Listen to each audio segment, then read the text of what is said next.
Says we're live. Welcome everybody to our love note from Viva number 7. And sitting with us today, we've got the wonderful Philippe Bartu, all the way from Switzerland. Recently arrived from Italy, apparently. We're delighted, welcome Philippe, we're delighted to have you with us on our Facebook Live today on the 31st of July. I just need to give a shout out that today is the final day for ticket sales for our early bird for Viva Goes Virtual. So that gets you a bonus ticket to our Splash of Viva, which is on the 6th of August. And we were just having a little laugh about what might be happening on the 6th of August at the Splash of Viva. But they're top secret, so we won't say any more about that for now. Please don't. But yeah, we're delighted to have Philippe with us. And I've known Philippe for a few years, and he was over here where I am in Spain for Viva with us. I don't know if it's 3 years ago or 4 years ago, something like that. And then I was following Philippe on Facebook. I was following you on Facebook. I was stalking you and just watched, what I would call a really, I don't know why the word soulful journey comes up, but it's like watching you ripen or something. It's just, but what I really appreciate about was your openness and your honesty and your willingness to share what's happening in your life. So thank you for that, and it's been really wonderful to thank you. watch. Thank you, Sheila. Yeah. And you know, on the back of that, and you're in a reasonably new relationship, as in married, not that long ago. That last year? Last year, we got married in March last year. Yeah, and so we've asked you to come on and talk about relationships. Sue came up with a jazzy title of Relationship Rescue. And let's see what emerges from that. So. Yeah, which I love. Well, thank you for the invitation to be here, and wonderful also just the care that you're putting into creating this event. And I know that I had a real just a wonderful time at the first Viva event, but I know that it's also really grown a lot since the time I was there, and I heard raving reviews from last year, and I see just like a wonderful lineup already this year. So I'm excited for what's ahead, and grateful to be a part of it. So thank you. Well, we're happy to have you for sure. So Sue, you came up with the title Relationship Rescue. And I noticed that your face is like, oh. Yeah. What does that mean for you? Why did you pick that title? And just curious. Okay, I think that it's in a sense, it's like, but let's bring this spiritual, beautiful understanding into a kind of a practicality, a level of practicality. Because in my experience, I have a long-term relationship. I've been married. I can't even remember how long. But that's probably my age, and it isn't always smooth. And I think that with that, the advent of social media, I think that it can create the impression, because I don't really post about that sort of thing, but what I notice is there's lots of very positive posting, and then a quietness, perhaps one thing. So it just seemed to me that what strikes me is that we want to help each other.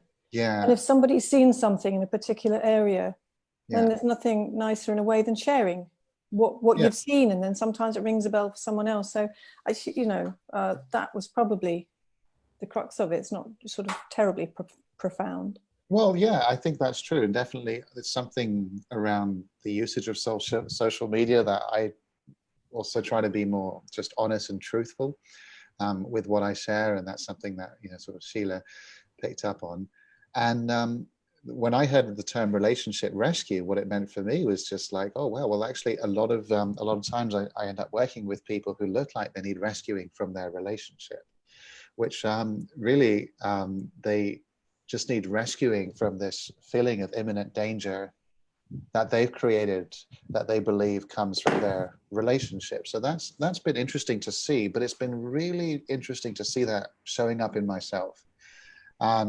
So I was thinking about just a story I'd like to start off with to share with you. When I had a couple of weeks ago with a actually a friend who had been kind of writing to me, and we had a few conversations, and she was a friend, and she was going through a breakup, and in her eyes needed sort of a relationship rescue. And so she wrote to me and said, she was in Spain. She said, I'd love to come and spend 2 or 3 days with you in Switzerland. I think it would do me a lot of good just to get out and to spend some time with you. And there I noticed like every cell of my body was saying, no, no, no, like I don't want that. It's going to be really intense. And so I got on the phone with her and I just said to her, I'm noticing I have a lot of resistance about this. And at the same time, I see it as an opportunity. And I didn't really know what to make of it. And I remember just going to sleep thinking, I definitely don't want her to come. I just thought it'd be really intense and it was going to be really hard.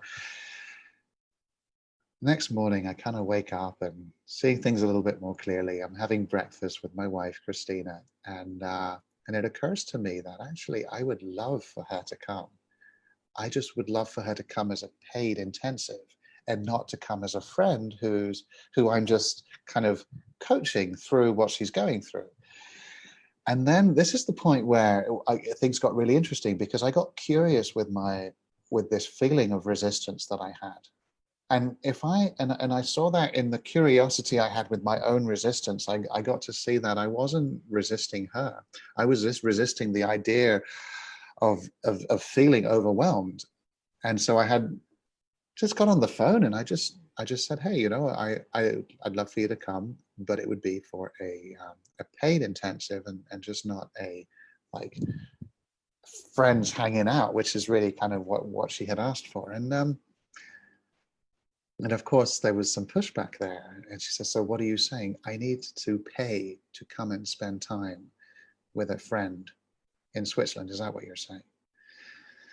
And I was like, well, yeah, that's what I'm saying. And then even sort of some defensiveness coming after that, like, oh, well, I don't understand. Why should I pay to come and see you? And I was like, oh gosh, and I really didn't know what to say there. And you know, I just knew it was the right thing, that somehow I felt that in me. And so I just kind of got quiet and I said to her, you know, there's something in me that feels like this would be the best thing for you and for the way we could spend time together. And if there's something in you that feels that too, I invite you to listen to that. And something shifted. And next thing I knew, it said, I'm in.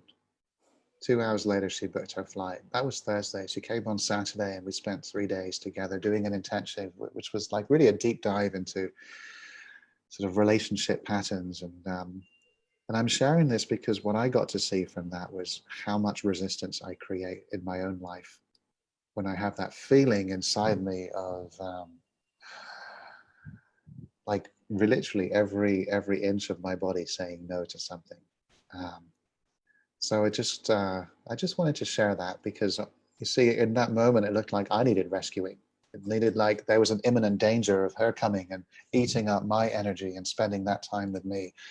But actually, in me being able to acknowledge that and seeing that, it was the opposite. It was freeing. Like I never actually, it was freeing to see that actually what I do want is just to create the right container in order for me to be with her and to serve her and to create the best conditions for her to see whatever she needs to see. So how many times do we create situations where we feel, you know, we need rescuing, or we create like future scenarios about something. So I just thought I'd open with that story, because it was just very insightful for me to see that, and to see where that, how there was such a misjudgment towards the feeling I was having. I think that's, sorry. I was just, so I love, what I love most about what you just said is the piece where you said, I didn't really know, and I just got quiet and then invited her to get quiet. And for me, I think that happens to all of us all the time, that we have some sort of inner guidance or an inner knowing, but it doesn't make sense. It's like, but I know I need to say this, or I know I need to not say this, or I know there's something to do or not do, and but there doesn't seem to be a logical explanation behind it. And then the tendency can be, and probably speaking from my own, my own experience, is start making shit up basically, and just say, oh well, it's because this, or and I get it with pushback, as you call it, from potential clients, like, oh, I haven't got the money, or I haven't got the time, or I haven't got, and it's not really that at all, but they get a feeling, but they can't, but it doesn't feel right, and it's like, it doesn't make sense. It doesn't make sense. Right. So now I need to make sense of it. So I'll put some stuff on top of it to make sense of it. And I think we're doing that all the time, aren't we? So we're not really following guidance or wisdom or intuition, whatever you want to call it, following our hearts, as some people will say. Yeah, that's so true. Like the moment we try to make sense out of it, it doesn't actually make sense. But even for me, it didn't make sense somehow. Like it didn't make sense for me to ask a friend to pay me to spend time with me. It didn't make sense. And when she said it like that, I felt like a bit of a dick, to be honest. Like it's a bit like, why am I, but I was like, I was following that inner guidance, and I was following that wisdom, and I was willing to be misunderstood, and I was willing to be made wrong for that. There you go. There's the piece. And I think oftentimes we're so afraid of rejection that we automatically just reject that inner guidance and where it really wants to go.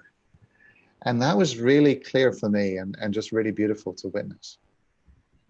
It's really brave, I think, as well, because we feel it's our instinct to carry on with what we know, and yet really that isn't our instinct. That's just our habitual conditioning. And when like you kind of said no at some point, there's like the resistance. And I was thinking then another title, relationship resistance in relationships, and really it's just resistance, isn't it, in life? Actually it's resistance. Wherever there's resistance, it's an invitation to be curious and to slow down and to see what's beneath that resistance, because it's usually resistance is just fear that is covered up in a story of a imminent danger, a future scenario which only exists in our head.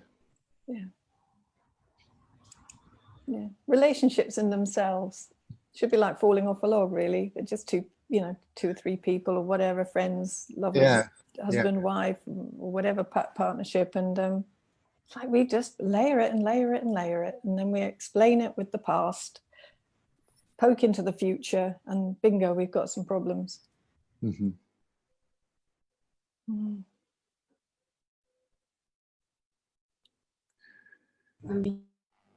to yourself. Do you see in relationships, would you say, we talk about resistance and you mentioned fear, would you say fear is the biggest stumbling block? Well, I think it's the misunderstanding of what fear is. I mean, we think fear is real, and so it just becomes something that dominates us. I think if we can look at fear, and if we can be more fearless in our relationships, because also Sue says, it was brave, and it may appear to be brave, and it may, but in my experience, it didn't feel like it was brave. It just felt like it was honest, and just and it just kind of came across as just this me doing what was right. If we can see through the fears, there are two things I feel like we could really be more open with in our relationships, and it's about saying the things that we may not want to say, and then feeling what we may not want to feel, and being with those feelings that are uncomfortable, and saying the things that are uncomfortable. And if anything, I feel like this lockdown, what it's done is it's amplified any hiding. So if we've been playing hide and seek, and all of a sudden you're in lockdown and there's nowhere to run, there's nowhere to hide. So I think it's a wonderful opportunity for couples to speak more of what is true for them. And when we can do that with an understanding that it's an act of love, and if it comes across as like, in a way, you know, what you say, Sue, and in a way I agree, like there is a sense of courage and the willingness to be made wrong or be made mistaken for speaking for what's true. But if we can just speak from a place of what's going on for us, wow, it just opens up such a magical opportunity for connection, like true deep connection. There's a world of difference, isn't there, between saying, between knowing how you feel and your journey in life is your creation. It just is. It is completely, and it's the only reality. It's a unique reality. So there's a world of difference knowing that, and then being able to act out of some anchoring in that place to another place where, you know, in the past I would have said things like, well, you know, I feel because you do, or right. I, you know, you've got to change. So it may be clumsy, but it's kind of it's a fresher way of saying, help me, really. Help me, this is how I feel. Yeah. You know, we love each other. Yeah, that's beautiful. Yeah, and it shifts the conversation away from you make me feel this to I'm noticing this. Mm-hmm. And one of the things I'm doing the iHeart training at the moment, which I really love, and I'm finishing it in September. And it's really based on just one underlying question, which is can someone or something put a feeling inside of you? And I just love that question because it's just gives you a real compass as to where you are and how you're seeing it. And in relationships, when it looks like someone or something is putting a feeling inside of you, you're straight away going to go to fixing that someone or something, or trying to change that. And that is the best way to stay stuck. And so it's not obvious, and it's every every day there are things that come up for me where it certainly looks like that's putting a feeling inside of me. But I was even now I just came back from a camping trip in Italy, and we were staying in this like sort of glamping, and at one night there was crazy loud music going out, just from some DJ that was like crazy Italian DJ, and I'm very noise sensitive, so I'm here with my earplugs and just like trying to go back to sleep. And even there, I noticed that the relationship I had with noise was the thing that was inconveniencing my sleep. It wasn't the noise. I was telling myself that I am suffering because of this noise, that I can't sleep because of this noise, that I'm going to be tired tomorrow, it's going to ruin my day.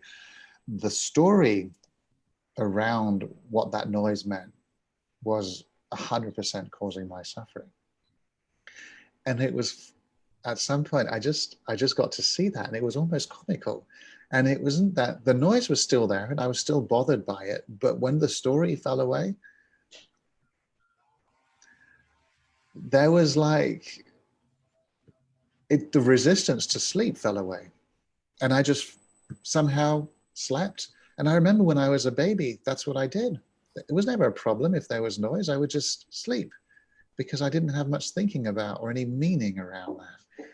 And so, you know, the relationship we have around anything, anytime there's resistance to something, wow, it's an opportunity to see something new, to see through the resistance.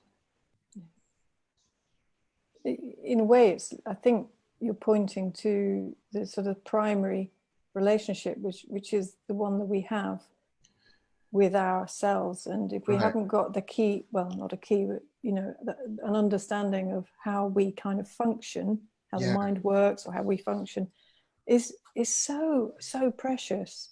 Because if we haven't got an understanding of our own reality, how we're creating it, we get into all kinds of problems. And I relate to the tent one, because last year we camped and I agreed to stay for one night. I haven't done camping for a long time.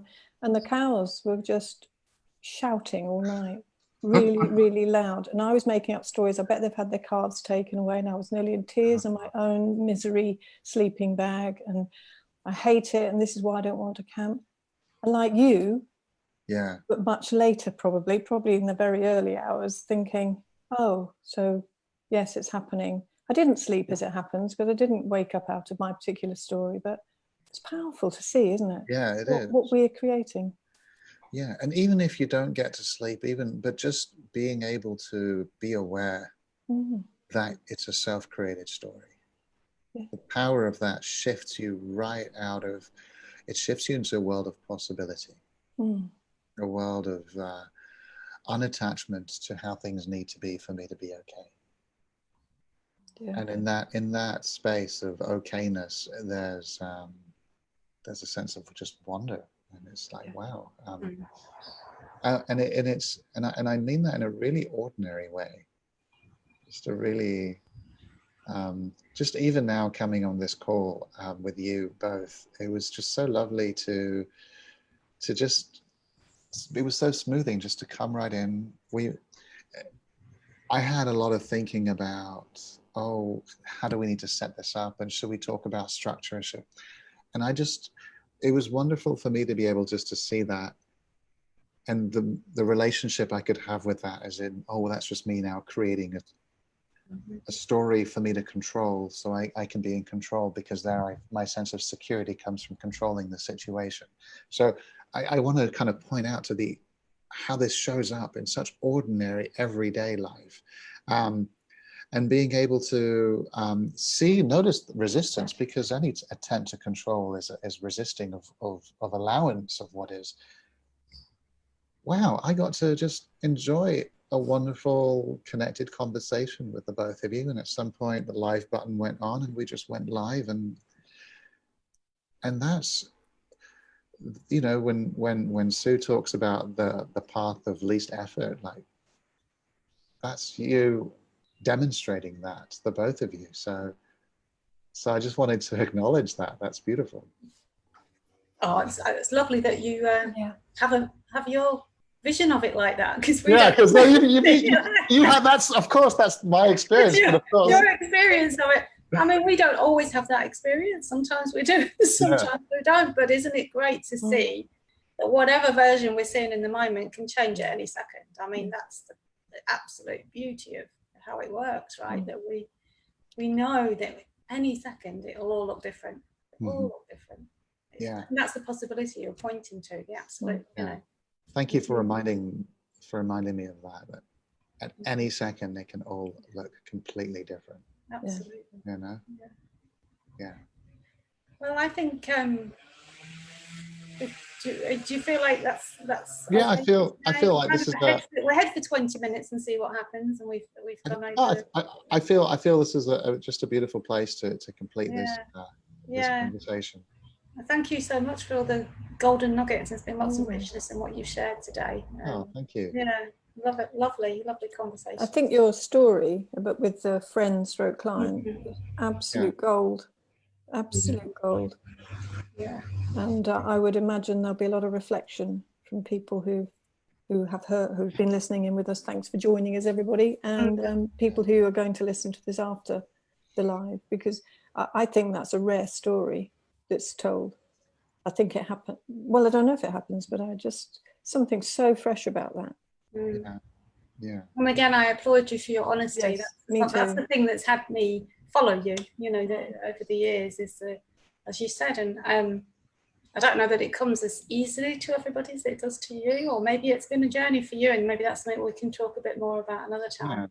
Yeah, I'd love to explore that a little bit. So refreshing, and I think that's because it's unusual, it's refreshing in a way. Yes. You know, it's like because it's not something you see so much from, especially from males, I have to say.